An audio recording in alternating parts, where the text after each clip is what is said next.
Guys, you walk in, please make sure you hit that like button. Please make sure you hit that subscribe button. Please make sure you hit that notification bell on the right hand side. Remember, we do go live each and every day at 7 o'clock Eastern Time. Like always, thank you for tuning in to KL Culture Radio. It is Wednesday. Hakeem, Jordan, what's cracking like and what's cracking like and what is cracking like? You already know what time it is. We back in full effect. Absolutely, man. We here. We about to make some magic like we always do. So let's go. Let's begin. So let's go. Let's get it. Now that by shout out to everybody right now watching us all across the board, Facebook, Instagram, Kick, and also Twitch, guys. Make sure you follow. It's so very important for you guys to follow so you never miss it when we go live. Shout out to those right now watching us on Rumble and also X. Thank you guys so much for tuning in on this Wednesday evening. That being said, we're moving along. Sports. Jordan, what's going on in the sports world, big dog? Let's get into some sports. Let's talk about some basketball. Let's talk about the great Carmelo Anthony. So it was found out today by sources that Carmelo Anthony he will be the first ballot of going to the Naismith Hall of Fame. He had a wonderful career, playing with Denver, New York, and then played a little bit with Portland, Oklahoma City, and then spent his last year with the Lakers, which he had a really, really good year as a backup. So yeah, Carmelo Anthony, he's about to go to the Hall of Fame. Played a long time in the league, was an All-Star, NBA All-Team as well, and is excited to see. So go ahead, I can play the clip. Play the clip of Carmelo Anthony going to the Hall of Fame, and after that, we'll chop it up.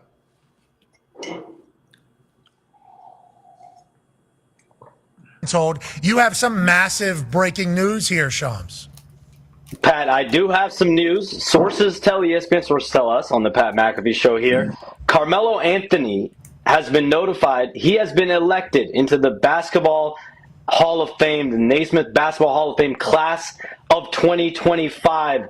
He's the landmark player, the big name player here for this Hall of Fame class, and 10-time All-Star, 6-time All-NBA team, the 10th leading scorer of all time in NBA history. We know how great he was with the New York Knicks, the Denver Nuggets. He had late runs with the Thunder, the Portland Trailblazers, finished his career with the Lakers. He is a first ballot Hall of Famer. Congratulations, Melo! From what I've been told, you have some massive. So Carmelo Anthony, he was, been drafted in the great class of 2003, where they have Dwayne Wade, Chris Bosh himself, and also LeBron James, who is still playing in his 22nd season as we speak. But yeah, man, shout out to Carmelo Anthony, well deserved. So go ahead, right now. What's your take on Carmelo Anthony being a first ballot Hall of Famer? Yeah, he was a first-time Hall of Famer. However, the only thing is, I'm just upset he never got a ring. It would have been really, really good for him to get a ring and his legacy be even 10 times stronger. Him going to Hall of Fame makes sense. He used to average about 30 points a game, seven assists, and I think 7 rebounds on average each and every game. But him not getting a ring, I think, kind of messed up his legacy just quite a little bit. And I was hoping and praying that he would literally come back, retire from the NBA and come back and win a ring, and that was solidify his whole legacy. But unfortunately, it didn't happen. But now he's in the Hall of Fame. But shout out to him. He well deserved. He played very hard. He worked hard to get there. Hopefully, so his son will take on his legacy and end up getting a ring. Go right ahead, Akeem. Your commentary. For me, I'm gonna just have to agree with you. I wish he had got a ring. I thought he was a very dynamic player. Good in all levels. I've seen him grow up. I like the fact that he was a humble player, never really talked smack. Business wasn't out there. We can all talk about how good he was on the court, but off the court, I loved him. Right.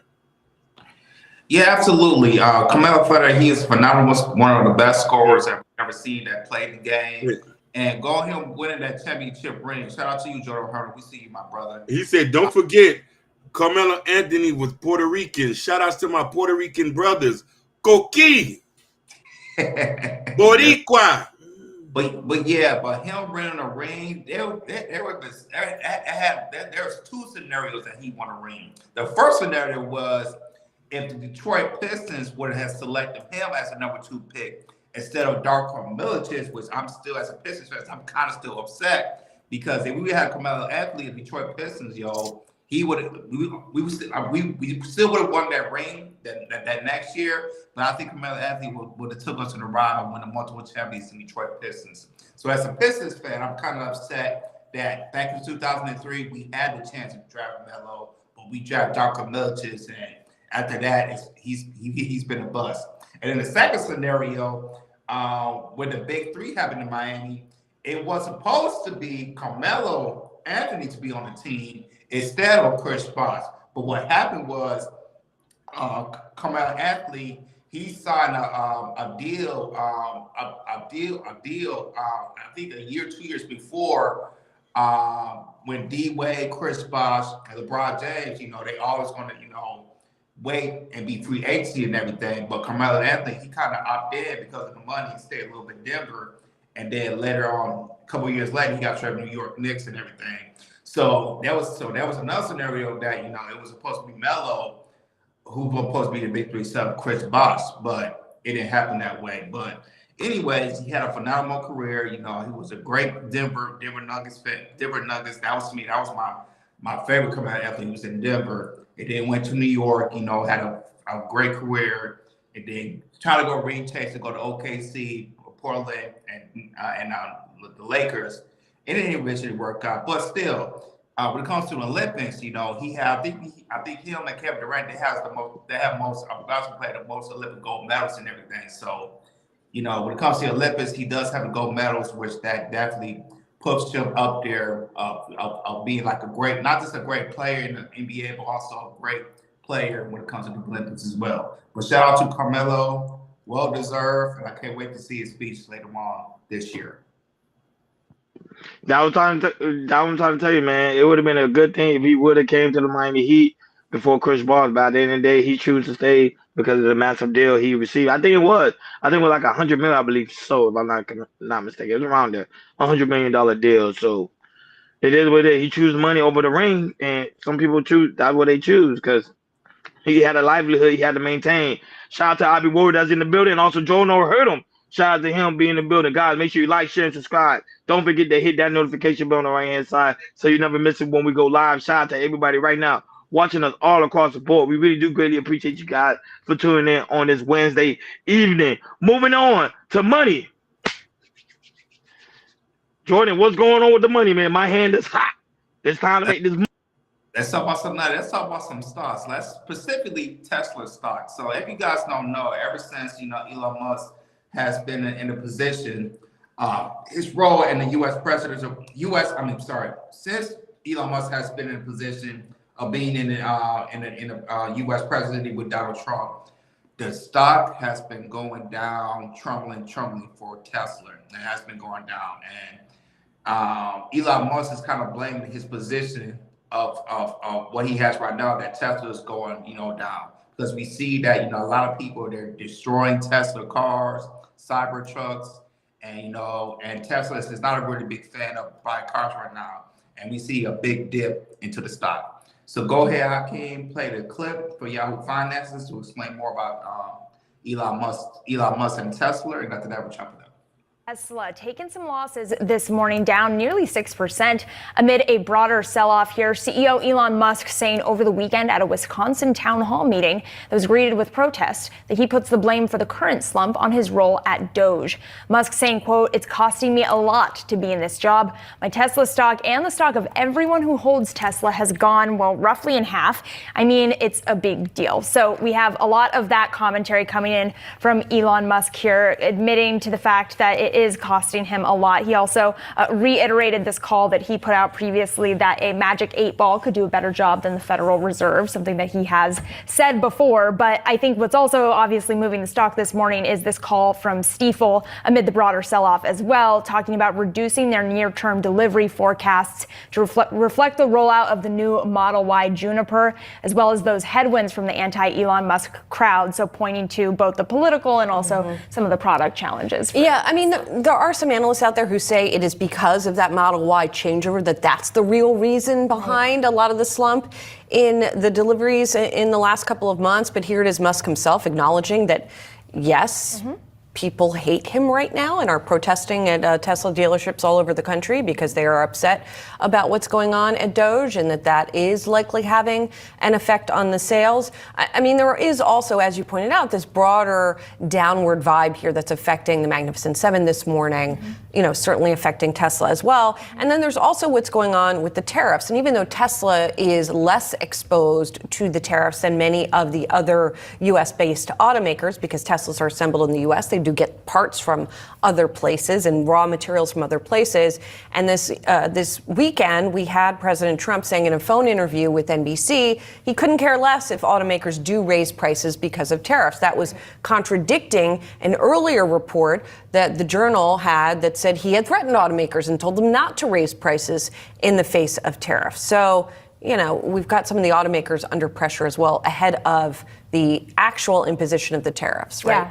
Yeah, and where do you land when it comes to the president's thinking when it keeps continuing to change? You're kind of chasing the ball there. I thought it was interesting to your point on whether or not tariffs will be a huge headwind for Tesla. Elon Musk broke, I think, a 3-year streak of not posting about tariffs specifically last week. He finally did post about them and said that they would be potentially negative for the stock. So something that we will continue to talk about. Yes, we will, indeed. Elon Musk's xAI just bought his social media company X, according to a post from Musk. This is an all-stock deal that values X at $33 billion, not including debt, and xAI at $80 billion. The new combined entity will be called X.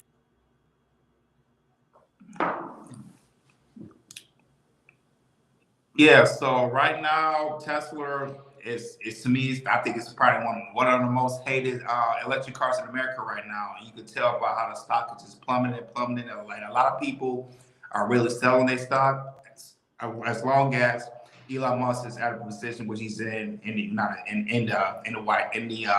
Washington D.C. in the White House. So go ahead, Ronnie. Do you think that Elon Musk should step down his position and go back to what his regular business duties? No. The only reason why Tesla slows down right now because of his aspect of his political views, because he's side by side with Donald Trump. You see how he's doing business deal, eliminated certain job opportunities. And people are like, okay, Tesla's not gonna be here for the long haul. And I keep telling people at the end of the day, this is, of course, not financial advice. Always speak with a financial advisor. This is a great opportunity to buy Tesla, because keeping in mind, Donald Trump just recently did a promo over there in the White House where he was promoting Tesla and telling people how cool this car was. We actually did a take on that over here on the Cal Culture Radio. So at the same time, I think Tesla is going to come bigger than ever before. They are making new models. They are doing new things. As you can see, you see that how X is combined with xAI. So a lot of things are going on when it comes to the aspect of the Elon Musk businesses. So he's just pretty much innovating right now. Of course, every business take a tumble, but trust and believe, Tesla stock is going to be right back on top. If you ask me, go right ahead, Hakeem, your commentary.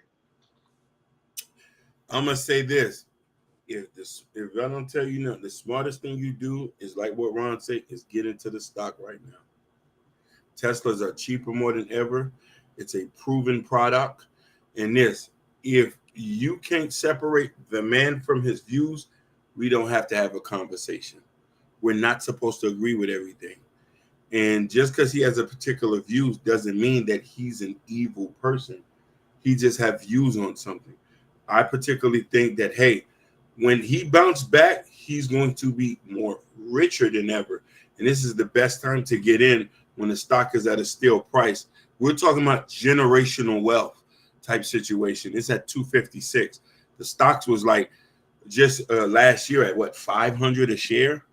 That is correct. You know what I mean? Like, and it's 256 / like you would have thought this was a stock split, but no. Yeah, buy, baby, buy. This is not financial advice. Always speak with a financial advisor every time you're trying to make any point of financial decision. Go right ahead, George. Yeah, and when it comes to Hakeem, you're 100% right. Especially how people can be so far left and so far right, and it just kind of sucks that that when it comes to political views, if you believe one thing and you disagree with it, you put your emotions in, and you go beyond it and say, I don't, I think you're an evil person, this and how can you dare you believe this and everything. But my thing is, it's like you could agree to disagree, or agree to disagree, and that's it. You want to go too far. But some of these people, they go to an extreme of damaging these Tesla cars, damaging Tesla trucks and everything, that people that bought, that might not have that might not share the same views as Elon Musk. They just probably like the cars and everything. And like I said, right now we're in a situation that that when it comes to political things that that we believe in, and a lot and Elon Musk is in that position, a lot of people are upset at Elon Musk and this only Tesla and not like a Tesla, and people start buying Teslas at the moment right now as we see the stock is going down. But I just think right now we're just in the at the cold stages of Trump just got into office. He's doing so many things right now, and Elon Musk he's in a position he has with Doge and everything, and he's trying to switch things up with the IRS department and everything, laying off people, and a lot of people are very frustrated, with Trump and Elon Musk and everything. But at the end of the day, when it comes to Tesla, Tesla's gonna be here for the long run, the long haul. I see Tesla. A lot of people don't think about it. But when I look at like the iRobot movie back in 2005 of that company, I think that's Tesla and how they make robots and everything. And when it comes to in the next 5 or 10 years and everything, you're gonna see Tesla. The company is gonna be one of the biggest companies in the whole world. And I can see that with Tesla. So when you look at the stocks and everything, it might be low, but I agree with you both. And I agree with why Tesla shares. Because in the next 5 to 10 years, if I think like it's going to be how the company was at iRobot, and it's going to be like in 5 to 10 years, Tesla Scott is going to be crazy. So, hey, it might look low right now, but I'm telling you, if you're a long-term buyer, you keep it. And hopefully it'll be wonders in the next 5 to 10 years. Yeah, because people got to keep in mind, at one point, Netflix had a big hit, and look where Netflix is at now. Most companies go through a big hit. So that's why I say just be smart with it and always speak with a financial advisor. This is not financial advice. This is all opinion-based. Like, share, and subscribe, guys. Don't forget to hit that notification bell on the right-hand side. Remember to click all because we do go live each and every day at 7 o'clock Eastern time. Moving along, hip-hop. Yes, oh yes, hip-hop. Jordan, what's going on in the hip-hop world, big dog? Jordan, you muted. Also, shout out to American Negro. That's also in the building.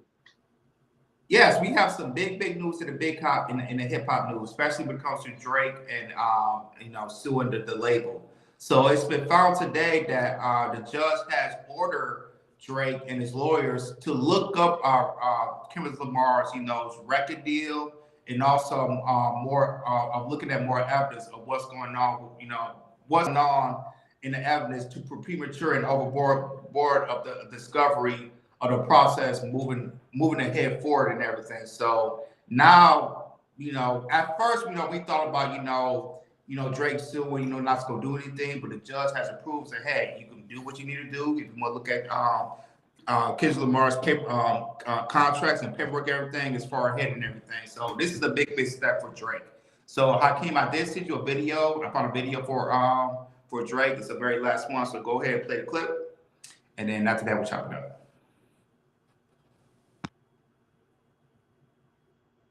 Breaking news: the judge in the Drake UMG case denies Universal's request for dismissal, and Drake makes some headway. This from Variety. Drake made some progress in his defamation lawsuit against Universal Music Group over Kendrick Lamar's Not Like Us after a judge denied Universal's request to stay the discovery process and allowed Drake to proceed in requesting access to documents, including Lamar's contracts with the label. In a pretrial conference earlier today in New York, Judge Jeanette Vargas ruled in favor of Drake's legal team, stating that they can begin deposing executives executives and requesting documents. Last month, UMG asked the judge to stay all discovery in the case, which included demands for all contracts between Kendrick Lamar and UMG, as well as compensation and incentives like salaries and bonuses for Interscope CEO John Janik and other executives. Wow. That means Drake's going to get access to all of the information he needs. Now, if all of that information comes out, like bonuses, Kendrick's contract, I mean, this is not good for Universal. If they don't settle like today before all of this, this is going to be fun. Breaking news. The judge in the Drake UMG case denies Universal. So yeah, man, this is turning a little something right now. It's getting heated with what's going on with this, with this Drake and Kendrick Lamar situation, because we find out something, we could see it in the next month or so, but we don't know. So go ahead, Ronnie, what's your take about this big news with the Drake and the Kendrick Lamar little lawsuit? See, the whole point of this lawsuit, people fail to realize, not like us, it was just not only a beef song, it just put like a disdain in Drake's mind when it came to the aspect of calling him a pedo. Remember, that's a strong word that could stain someone's livelihood for a very long time. Remember, people were saying that. Remember, that's one thing people waited on that song is for that word pedo. People saying it. Mind you, not only that, Kendrick Lamar also performed that on our biggest stage ever, which is the Super Bowl. So that got more people attention. And then every time that song dropped, pretty much pedo. So pretty much they kind of course it's not true, but they kind of certified Drake as a pedo because remember, it was national TV. It was national all across the board. People are singing in that song. That was it. The beat, we know it was a beat, but at the end of the day, it's just the word pedo. Drake doesn't like it, and that's what he's really fighting for when it comes to UMG. And to be honest, I'm with that guy that did the commentary. They should go ahead and settle and just get it done with, because Drake go in there and dig into more things. This could be a really, really ugly case. Go right ahead, Akeem. People fail to understand when it comes in hip hop, this was a battle, and in all shape, form, and fashion, him suing, this plays into his ego, and I think legitimately this is going to shape hip hop forever. It's not going to be good for Drake, and don't get me wrong, I love Drake, but I do think that suing after a battle says that this is going to redefine a lot of things. Now people will be in danger to be sued now just for raps. So and let's be honest, people have said even harsher stuff than what Kendrick has said. No, but I never heard somebody calling somebody a pedo though. When have you ever heard a rapper call another rapper a pedo? I never heard that, but they have called I'm trying to tell you. They have called people the grape word, grapes. That's different from a pedo. Grapes, you're a bad father. So this gonna go. But that's different. But I can't enjoy it. That's different from a pedo. Keep it in mind. That's totally different from a pedo. I know. Pedo, remember, pedo is like. Think about it, it's pedo. That's what I'm trying to tell you. Pedo is more. It's deep. It's deep. So I was like, he have the right to do what he going for, Hakeem, man. But you're right. It doesn't look good. It doesn't look good for both parties. No, right here, Jordan. Yeah. This right here, this is something we've never seen before in rap history. When it comes to, like I said, the beat we saw last year was amazing.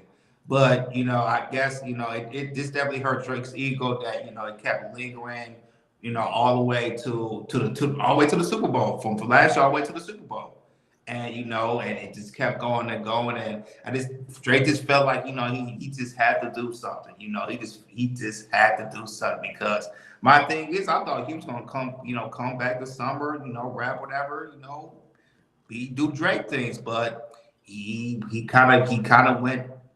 Some people say he went under the belt or underneath and say, I'm just gonna sue, because ain't no way, bro. You call me this and it's still getting played, and one of the biggest songs in the year, you getting Grammys and everything, but ain't no way, man. I want to know if the regulator was involved in this, and the judge granted him to look at the paperwork, and we just gonna find out what's under the paperwork, and we gonna find out soon what it is. And I mean, do I look at Drake differently about this? Yeah, I do. I really do. I don't like it. To me, when you lose a beef, even though with they like us, you just take the L, you move on, and you come out next year, which I thought he was gonna do this year, and make music, big banger and everything.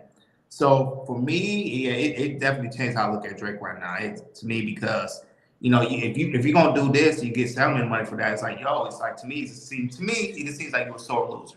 To me, that's why I see Drake and him doing this, and also getting deeper of what the hell was going on with the record label and also with Kendrick. Yep, that's true, man. Now that we shout out to the lovely Bobby Barnes also in the building. How you doing, Bobby, on this Wednesday evening? Also, White High has a comment. He said, look, for the suspicious car accident with Drake. Look into the suspicious car accident with Drake. Yeah, we'll do that. We would definitely look into that. But I'm just telling you that it's crazy, man. Them two people, Drake and Kendrick Lamar, that beef seems like it's never going to end. Now that shout out to Dialogue, Mr. Dialogue, aka Kawafi, is also in the building. Like, share, subscribe, guys. Don't forget to hit that notification bell on the right-hand side. Remember to click all, because we do go live each and every day at 7 o'clock Eastern time. Like always, shout out to everybody watching us all across the board. Facebook, Instagram, Kick, and also Twitch, Rumble, and also X. Thank you guys so much for tuning in on this Wednesday evening. That being said, Jordan, it is Wednesday. Hakeem, it is Wednesday. It's time to deep dive into different variety of topics. Go right ahead, Jordan. Do your thing, big dog. Let's go. Let's get it. So let's talk about the main topic. So as you guys do or don't know, TikTok is planned to be banned by the end of this Saturday. And we did saw a little bit a couple months ago how we saw a little bit of effects, how TikTok was gone for I think it was 24 hours. And and then we got it back because Trump extended it. So now Amazon is putting out a bid to buy TikTok. Found out today at the 11th hour. So I love Amazon. Jeff Bezos said, "Hey, I'm gonna put my bid in, see how I can buy it." This is huge. That is huge, and I think they're gonna buy it too. Oh, black So man. go ahead, play the clip, and after that, we'll chop it up. Oh man, him and Elon Musk, they got the money, they can do it. But go ahead. How many bids does that make it at this point, Carolyn? Well, if you were going to ask President Trump, he'd say 5. He's previously said on Air Force One that there are 4 bidders thus far, groups of bidders. This would be a 5th. It's interesting, New York Times reporting that this came in the form of a letter to Vice President Vance, who we understand is sort of leading the charge here in the negotiations, plus also Commerce Secretary Lutnick. And what's interesting in the New York Times piece is they say Amazon's bid, various parties involved in the talks do not appear to be taking it seriously. Now, we don't know why they wouldn't be taking it seriously. Maybe it's a price point that they reference, but ultimately there are some serious bids out there. We just had one of them come on the show. Frank McCourt Jr. has been in there from the start. He doesn't want the Chinese algorithm. He wants just TikTok, the user base, and wants to develop an entirely new underlying decentralized model. He's in with a bid with Alexis Ohanian. Jesse Tinsley is another person, another entrepreneur who's joined our show, saying he'd be interested in it. And he's got the CEO of Roblox, he's told us at least, interested in that bid as well. Then there's, of course, what's currently being negotiated on Capitol Hill right here, right now. We understand that today President Trump will take a meeting around a potential deal with Blackstone in the mix. We understand with Oracle leading the charge in terms of an investment in US-based TikTok, but also it would provide the security, the infrastructure that it still does. There's even Andreessen Horowitz being reported by Reuters as being involved in that bid. It is a fluid situation, but it seems as though President Trump and Vice President Vance are looking at this from a more diplomatic situation. What does it mean for the future relationship with China? How can they get China to agree to give over the asset? And many say that's without the algorithm. So that's what this Oracle offer would be. So do you have any idea what the sweetener would be, what a winning bid might put forward in order to actually gain the asset? Well, it's the price point. Now, we had Frank Mature Jr. say he's offering 20 billion, but he doesn't want the underlying algorithm. But there's been price points all the way up to 150 billion for this asset if it did include the algorithm. So price is going to be one. But ultimately, this is about getting ByteDance's founder on board, Chinese government on board, but also Congress on board. This, from a bipartisan nature, has been agreed on by the House and by the Senate and by Congress more broadly, that they do not want TikTok to operate in the United States as it stands with a Chinese algorithm. Can a deal formulated with Oracle in some way, taking a small chunk of the overall ownership, other investors who are already in the deal, for example, there might still be General Atlantic, which is involved in backing ByteDance, so too is Susquehanna. If they stay involved, would that really satiate the law? Because if you still have the Chinese algorithm, is there still a risk of US data? That is the key question, I think. Seems if we wait long enough, there will even be more bidders, right? Is there a deadline, Karen? Yes. A hard and fast deadline? Maybe not hard, maybe not fast. In theory, April the 5th. This is why it's such a last-minute offer coming from Amazon, because it was until Saturday. But we've just had Frank McCourt Jr. say he thinks it's going to be pushed back. It'd be very extreme to see that a deal would suddenly come up to the wire like this. And President Trump himself has said he might just push it back, kick the can a little bit further. He's done it once, remember it was January the 19th, but push back to April the 5th. It could move again, but certainly it's coming under fire right now. We seem to be getting closer. Yeah, and as we know, it's an extraordinarily busy week, so Yes. perhaps... It's not as though they have anything else to do. Exactly. Is there any consideration of Chinese input here and Chinese, opinions on the matter? Very much so. And I think this is why you've certainly heard from President Trump and the idea that this can be some sort of trade negotiating tactic. He's saying maybe if we do a deal on TikTok, we'll be able to reduce tariffs on China. This has become a geopolitical football. It always was. But remember, we've also had President Trump himself say how much he likes the social media offering. He felt that in many ways it helped him with his own campaign and energized the voter base. And he had Shou Chew, the CEO of TikTok, at his own inauguration. So this has become very much political, as well as, of course, what's happening in terms of the actual asset. Well, as an immediate reaction, shareholders don't seem to be displeased. The stock is up 1.25%, bouncing there off flat. Caroline Hyde, thank you so much. Caroline is anchor of Bloomberg Technology. So Amazon, Jeff Bezos, he said, hey, let me put my bid in and see how we work and see if we can, get a deal done by the end of Saturday, which, Trump is planning to ban it. Or, Trump might say it again of seeing people get more buyers, but we never know. But go ahead, Rodney. What's your take on Amazon putting in a bid for buying TikTok? And now but Jordan, this is also breaking news. It is another buyer. Now, OnlyFans owner is trying to acquire TikTok as well. Oh, wow. So it's a sixth buyer. So right now TikTok is very, very critical. A lot of people are wondering which one is going to be the one to buy it. I'm being honest. I think Amazon is going to be the one to close the deal. This is a great opportunity for Amazon because you know why? Amazon has already conquered when it comes to the aspect of merchandise. You see, they conquered the retail world.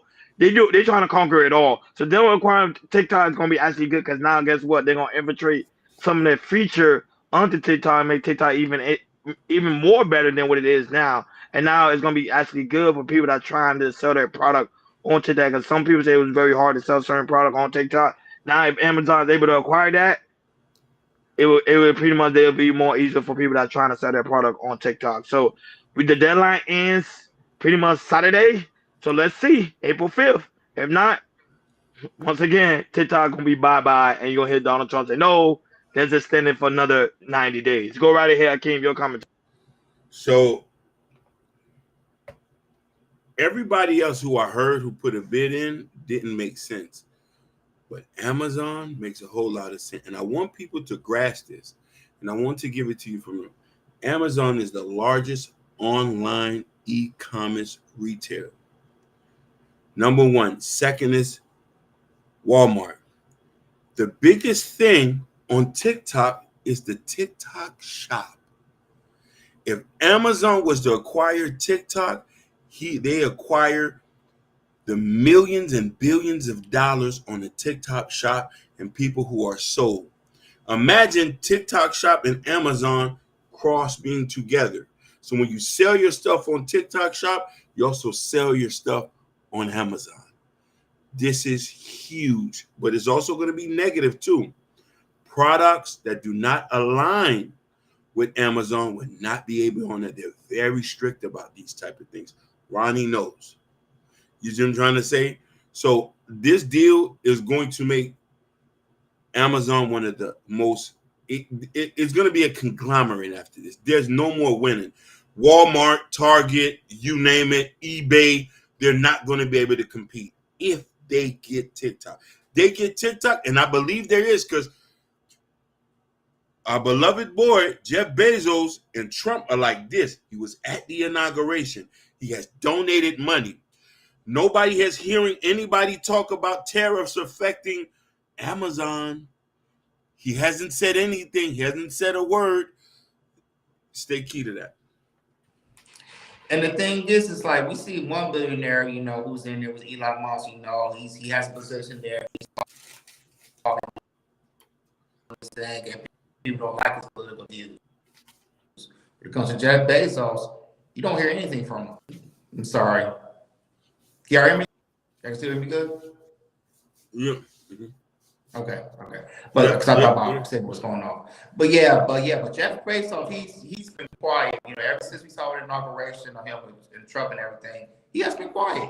You know, this not giving political views, but you see how he is affecting Elon Musk and everything with the stocks and everything. But when it comes to Jeff Bezos, if he could get TikTok, because everybody loves TikTok. Everybody loves TikTok. You know, people make their money on TikTok.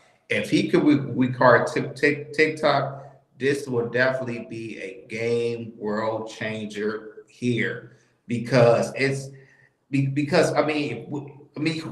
other company can compete with Amazon? Because you when it comes to e-commerce, when it comes to streaming, Amazon Prime, this everything that Amazon does. And then you add TikTok with that. As to me, that's just scary. You know, Amazon will completely change the game if they can find a way to acquire TikTok. But like I said, there's still more buyers, bids out there. You know, there's still plenty more bids that put that bidding out there. And I'm just very, very interested of who's going to buy TikTok, because we've been talking about this for months now. And we just want to know who's going to buy TikTok. You know, if it's not Amazon, okay, fine. You know, it might be somebody else, but it's just going to be very, very scary for some people. But it's going to be very, very, very super big news. And if Amazon buys TikTok, because this will be one of the deals of you say the decade or the century or the millennium, because if Amazon buys TikTok, this could change a whole lot of things. So we're just gonna see if it's gonna happen by Saturday, or if Trump, we'll push it again another 30 days or something like that, or people talk about to buy TikTok. But yeah, this is gonna be big if Amazon buys it. And then people don't realize this is like a monopoly game. I hope people understand how the United States game works. It's always monopoly. Corporations always end up on top. Like, share, and subscribe, guys. Don't forget to hit that notification bell on the right-hand side so you never miss it when we go live. Shout out to everybody right now watching us all across the board. We really do greatly appreciate you guys for tuning in on this Wednesday evening. Shout out to Know Your Worth that's in the building. Also, Ashton, the creator of Shiesty Adventures, is also in the building. Thank you so much for being here, big dog. We really do greatly appreciate you for tuning in. That being said, moving on to other topics under trending news. Go right ahead, Joe. Let's talk about some trending news. Let's talk about No Jumper, the company. Adam 22 came on his podcast on No Jumper and saying that No Jumper is going broke. They are going broke, according to Adam 22. So don't take my word for it. So go ahead, Hakeem, play the clip. We're going to listen to Adam 22, and after that, we'll jump it up. From you guys. No Jumper is going broke. I know that might sound crazy. Between both of our YouTube channels last month, we got over 25 million views. We're doing well on Facebook and Snapchat. We employ quite a few of the hottest content creators on the West Coast, and we pump out an insane amount of content on a weekly basis. How could we be going broke? Well, let's start here. We expanded too much during COVID at just about the exact moment that our revenue streams all took a hit. We hired a whole bunch of editors and other employees, and we bought a huge office building that cost us almost $4 million, thinking that the growth that we were experiencing during the pandemic was going to continue. And unfortunately, that did not happen. Our YouTube numbers, which had doubled or even tripled, gradually returned to normal. Our Snapchat and Facebook numbers, which had exploded during COVID, sometimes even hitting 6 figures a month, shrank by about 80% or more. Our Patreon, which was absolutely killing it for a year or two when we were doing uncensored, aka nude interviews with up-and-coming superstars like Kazumi and Sky Bree, fell off quite a bit with the launch of Plug Talk and a decreased interest in seeing us interview stars. In addition to that, you might recall that the channel took quite a hit when approximately 8 of our hosts left the platform in March of 2023. Although we've definitely largely recovered and managed to build up a very healthy roster of talent since then, that certainly took a toll on our business for a while as well. All that stuff hurt the business, but we were still solidly profitable. That is, until the last few months, where we experienced 2 major L's that we never could have seen coming. First, we lost the No Jumper Instagram. After almost 10 years of building it up and essentially no strikes on our account, we got taken down one day and we still have absolutely no idea why.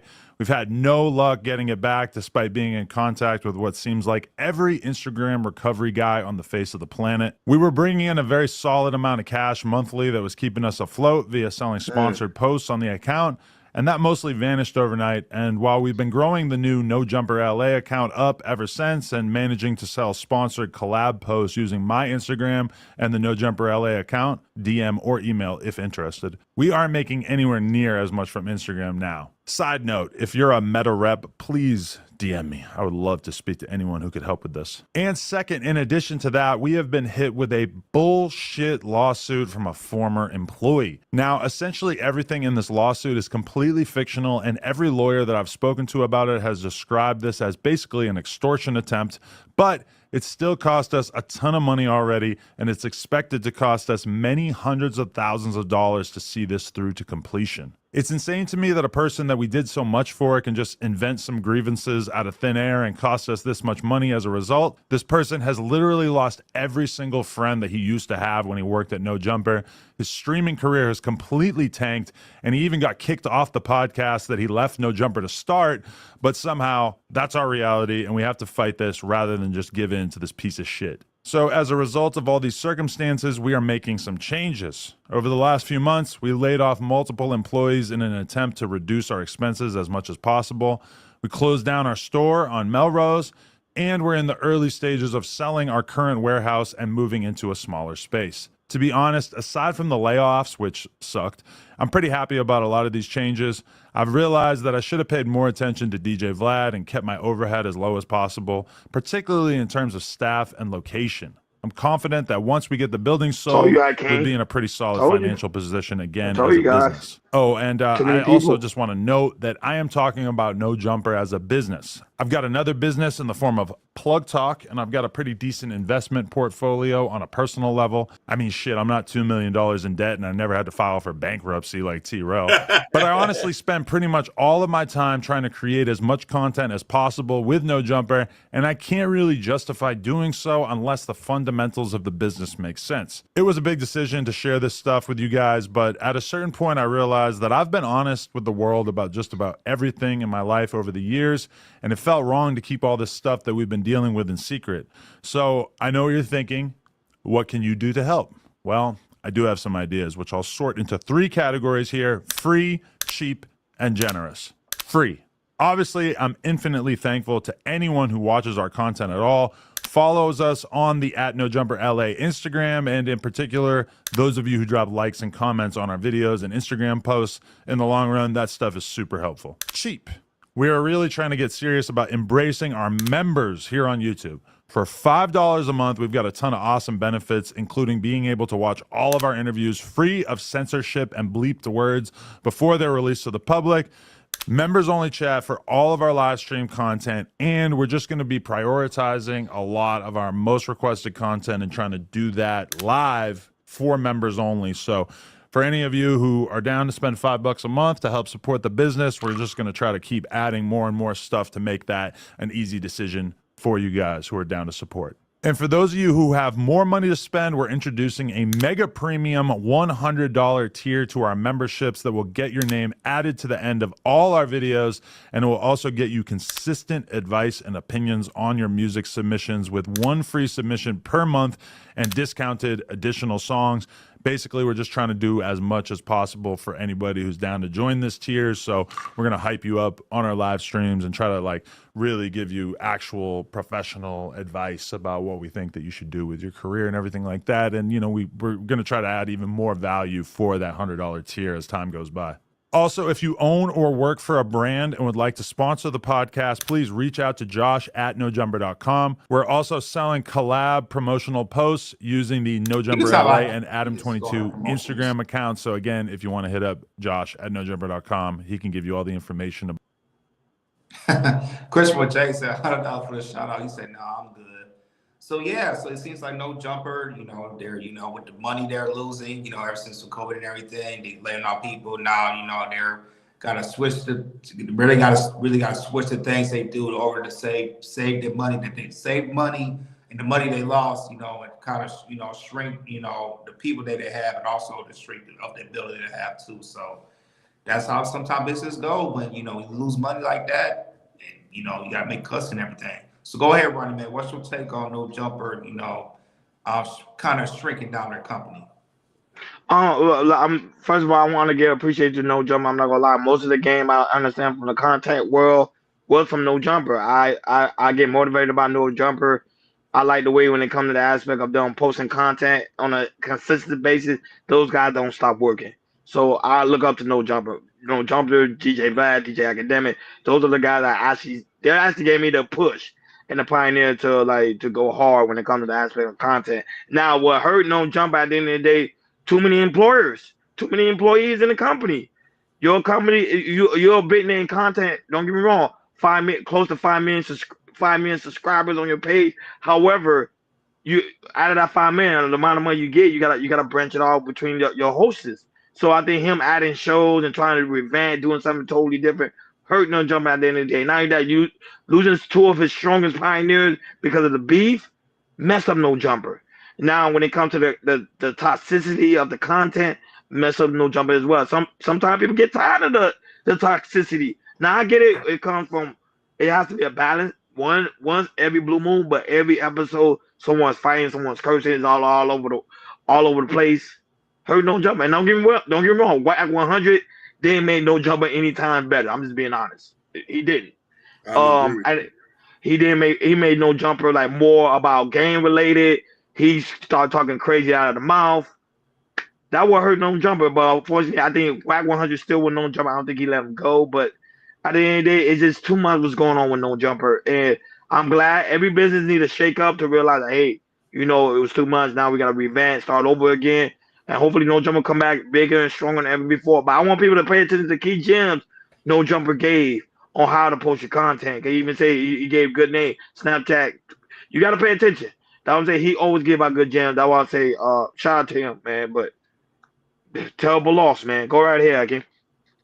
I'm gonna just say this. I think from a business perspective, I think a lot of business they overshot their expenses and overhead, and this is what really happened to them. And now that as the business continuing and they're looking at their profit and loss sheet, they'll notice, okay, there's more loss than profit now. What do we do? So, you know what I mean? Him as a business owner and a CEO starting to analyze and say, gotta lay off some people and this and that. But also, too, there's components of the business that got him to this point. Loss of key people, like you say. Spending money on a building that he probably didn't need. Payroll. So all this, and not only that, the negative press also hurts your business, too. So this is him as a realizing, just doing a reset. I think they're going to be okay after they just reassess what they got going on. Yeah, absolutely. You know, like No Jumper. They're like here in the West Coast, especially here in LA. Because I think their warehouses in Burbank. You know, they're like I said, they're one of the big podcasters out here where I'm at right now. And you know, and like I said, when you see numbers that you see a gigantic number, when you said COVID, that you know you saw your views going up. You know, everybody watching it. You was the hottest thing right now.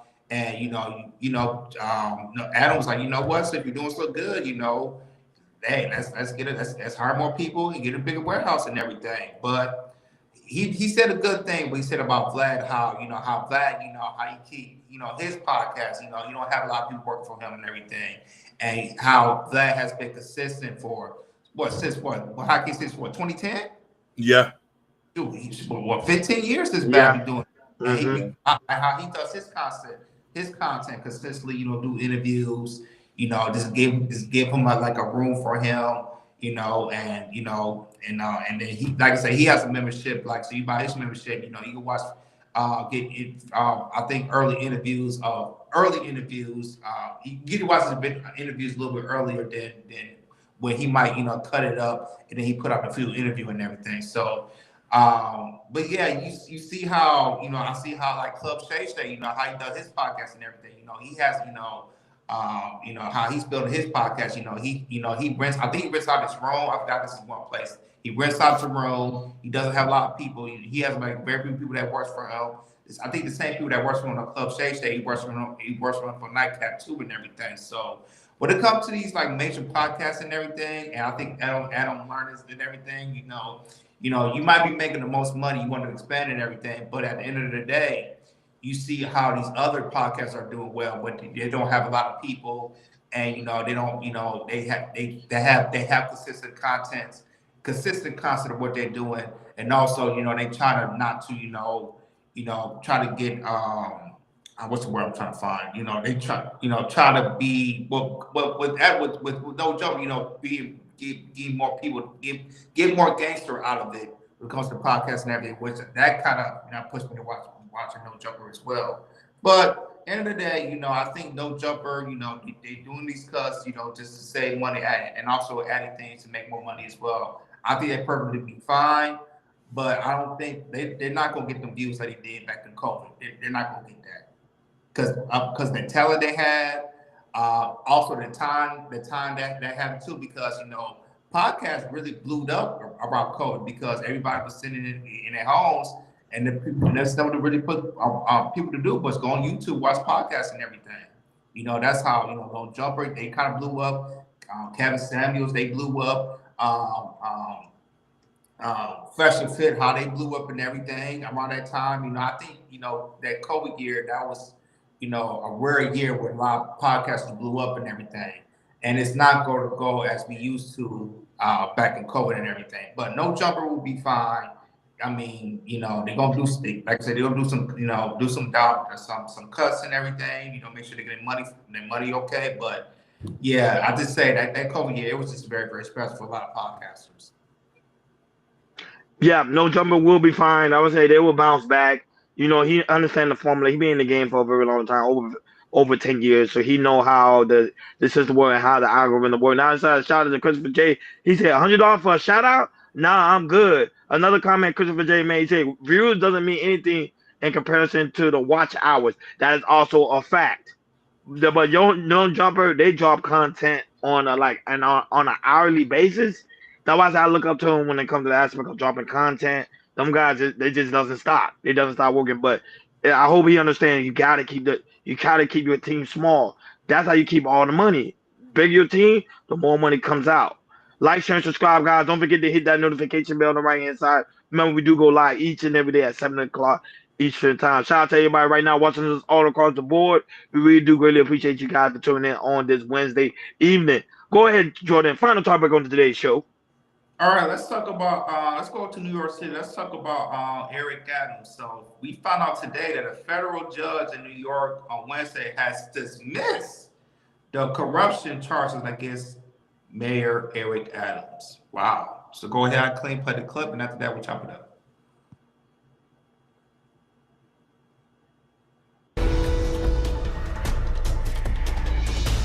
And we have breaking news. A federal judge is dismissing corruption charges against New York City Mayor Eric Adams.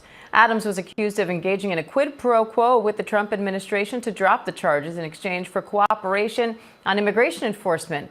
Let's get right to Chief Investigative Correspondent Aaron Katersky on this one. So, Aaron, is there a chance this case could come back? It could be brought up again? No, or is this done? And that's what the Justice Department had wanted. They wanted the case dropped to free the mayor to help carry out President Trump's immigration priorities, but they wanted the case dismissed in such a way that it could be revived.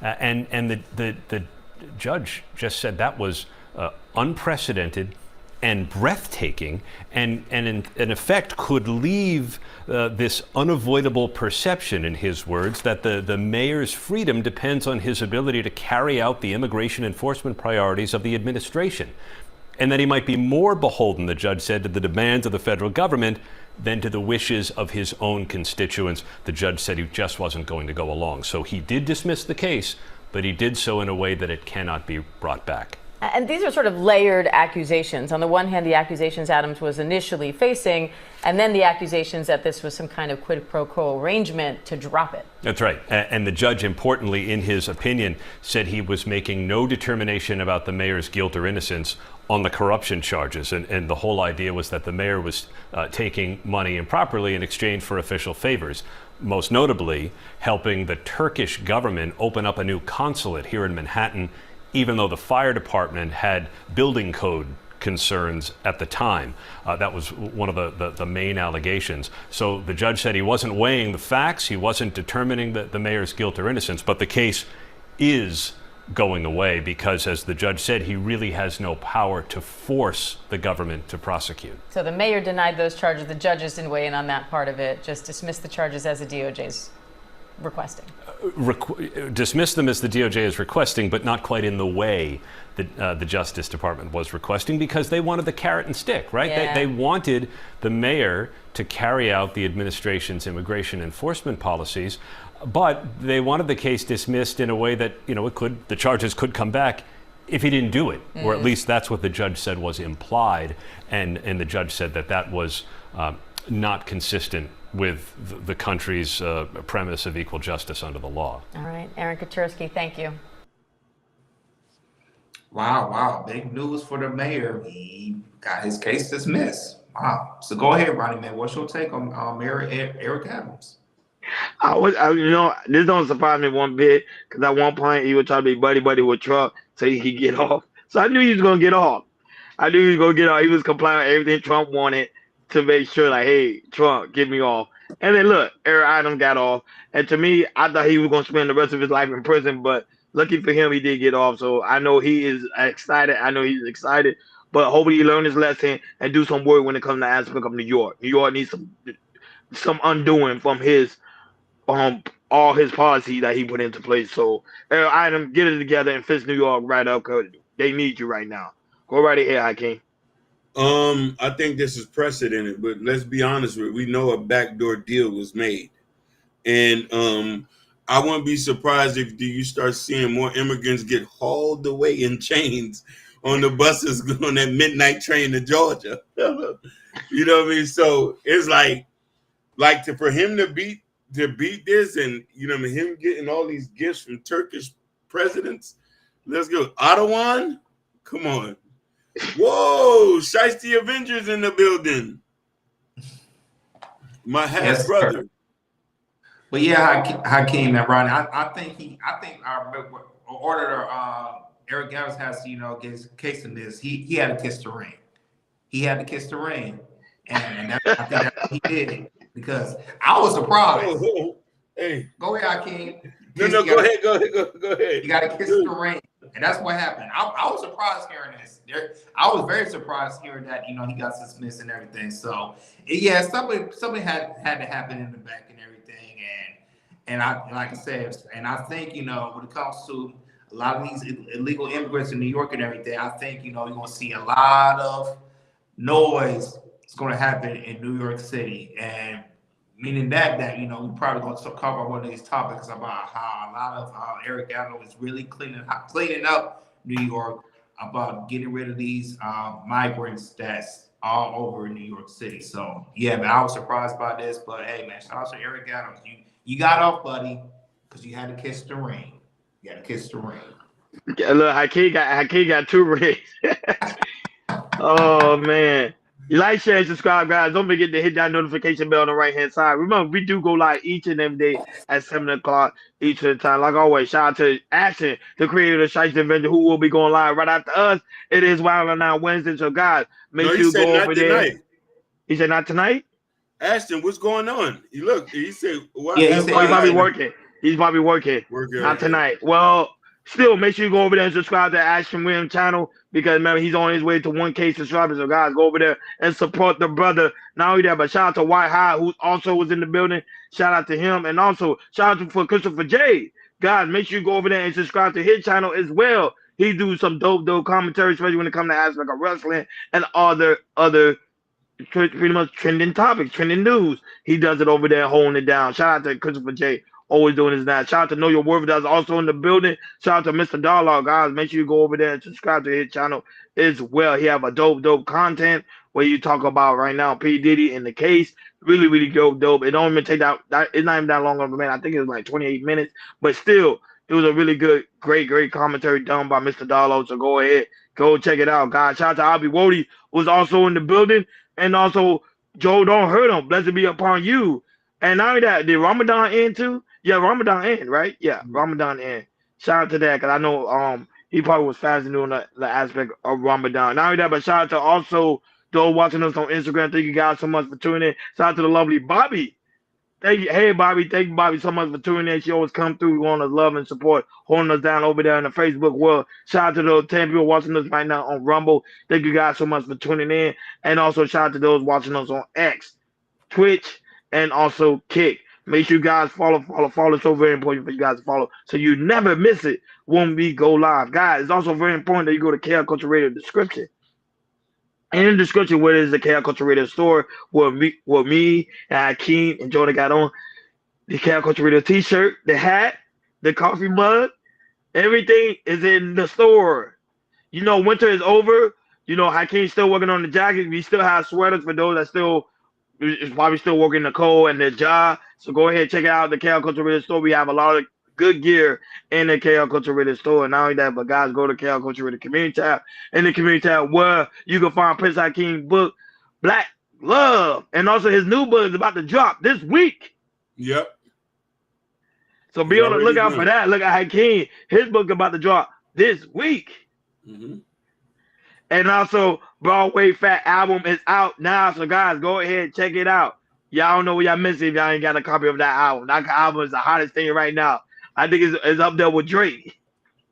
I'm trying to boost Hakeem's ego. It's up there with Drake. I always say Hakeem perform at the Super Bowl.